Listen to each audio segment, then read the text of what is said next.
আজকে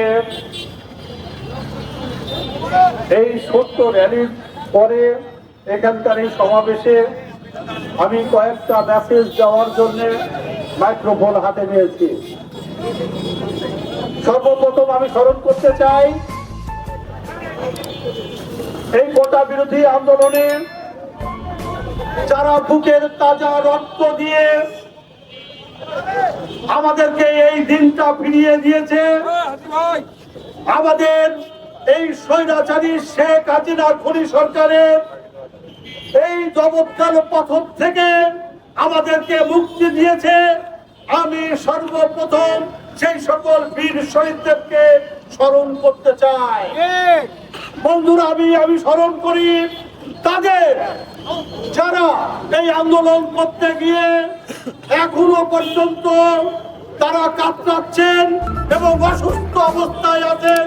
আমি আল্লাহর কাছে দোয়া করি, আপনাদেরকে দোয়া করতে বলি, তারা যেন অতি সত্বর তারা যেন সুস্থতা লাভ করে। বন্ধুরা আমার, আমি আজকের এই প্রশ্নে এখানে একটা বিষয় ধন্যবাদ জানাতে চাই। আমি জাভেদ মাসুদ মিল্টনকে আমি ধন্যবাদ জানাতে চাই এইভাবে যে সে আজকে এই যে আমরা মিছিল করছি এবং সকল পরিকল্পনার সাথে জাভেদ মাসুদ মিল্টন আপনাদের গণমানুষের নেতা, আমি তাকে স্মরণ করতে চাই। বন্ধুরা আমার, একটা বিষয় বলি, অত্যন্ত কষ্টের বিষয়। সেদিন ছিল বৃহস্পতিবার, 19শে জানুয়ারি। আমি বাড়ি থেকে ধানখোলার উদ্দেশ্যে গিয়েছিলাম। ধানখোলায় গিয়ে ওখানে দেখছি অনেক বড় সটাম দেহের অধিকারী 2-3জন মানুষ সিভিল পোশাকে দাঁড়িয়ে আছে, আমাকে ফলো করছে। আমাকে একজন কানে কানে বললো, এ হচ্ছে প্রশাসনের লোক, আপনাকে খুঁজছে। আমি বুঝতে পেরে সাথে সাথে ওখান থেকে পালিয়ে চলে এসেছি, কিন্তু রেহাই হয়নি। তারপরে আমাদের ধরে ফেলেছে বন্ধুরা আমার 1918 সালের ঘটনা, 2018 সালের ঘটনা। আজকে অত্যন্ত পরিশ্রমের সাথে বলতে হয়,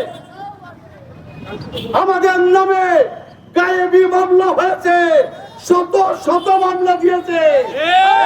বন্ধুরা আমার, আমাদের জেলে খেটেছে শত বন্ধুরা। এই জেল এবং এই হুলিয়া থেকে রেহাই পায়নি ডাক্তার, উকিল, রেহাই পায়নি প্রিন্সিপাল, রেহাই পায়নি বয়স্ক মানুষগুলো। অত্যন্ত দুঃখের সাথে বলতে হচ্ছে, আপনারা সবাই চেনেন, আপনারা আব্দুল রাজ্জাক হেডমাস্টারকে চেনেন না? সাবেক হেডমাস্টার, আজকে তার বয়স সেই সময় ছিল 86 বছর, তাকেও জেল খাটিয়েছে, ঠিক না বেটি? বন্ধুরা আমার, আজকে অত্যন্ত কষ্টের কথা বলছি। সেই সময় থেকে এই সময় পর্যন্ত এই আইল্যান্ডের উপরে দাঁড়িয়ে বক্তৃতা দেওয়ার কোন সুযোগ আমাদের ছিল না, ঠিক না বেটি?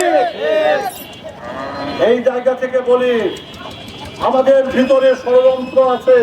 আমরা যে এখনো স্বাধীন হয়েছি, এখনো আমরা আমাদের জায়গায় এসে পৌঁছিয়েছি, এ কথা বলবো না। সেই ক্ষেত্রে এখনো আমাদেরকে সাবধান থাকতে হবে। আমাদের জাতীয়তাবাদী চিন্তার ভিতরে অনেকগুলো ভেজাল রয়েছে, সেগুলো আপনারা লক্ষ্য করবেন। দোকানদার ভাইদের বলি, আমাদের অনেক বন্ধুরা বলেছে, আপনারা কাউকে যদি কেউ প্রভাব ফেলতে আসে, কেউ চাঁদা নিতে আসে, কেউ অনৈতিক কাজ করে, তাহলে মিল্টনের কাছে ফোন দেবেন, আমাদের কাছে ফোন দেবেন, আমরা তার ব্যবস্থা নেব ইনশাআল্লাহ। আজকে আমি বেশি কথা বলবো না, যেহেতু সবাই অনেক দূর থেকে আসছে।